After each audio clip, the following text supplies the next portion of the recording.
நாமக்கல் மாவட்டம் ராசிபுரத்தில் பாறையின் இடுக்கில் சிக்கிய நபர் பத்திரமாக மீட்கப்பட்டார். ராசிபுரம் அருகே சம்புபாலி மலை உச்சியில் உள்ள பெருமாள் கோவிலுக்கு நேற்று மாலை சென்றுவிட்டு திரும்பிய கிருஷ்ணகுமார் என்பவர் தவறி விழுந்து பாறை இடுக்கில் சிக்கிக் கொண்டார். அவரை காப்பாற்றுவதற்காக 2 பேர் விடிய விடிய போராடி தீயணைப்புத் துறையினருடன் செயல்பட்டனர். நீண்ட நேர போராட்டத்திற்கு பின்னர் கிருஷ்ணகுமார் பத்திரமாக மீட்கப்பட்டார்.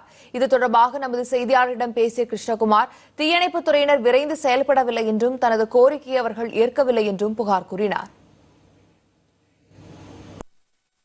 ஃபயர் சர்வீஸ் ஃபோன் பண்ணோட்டியும் அவங்க ஃபோன் எடுத்துகிட்டு எதுக்கு காட்டுக்குள்ளே போனேன், என்ன சாராயம் காய்ச்ச போனேன், அப்போ அவன் அப்படி இப்படின்னு ஏதோ திட்டுற மாதிரி கொஞ்சம் பேசிட்டு போலீஸ்க்கு ஃபோன் இல்லை ஃபாஸ்ட்டுக்கு ஃபோன் பண்ணுன்னு சொல்லி ஒரு நம்பர் கொடுத்தாங்க.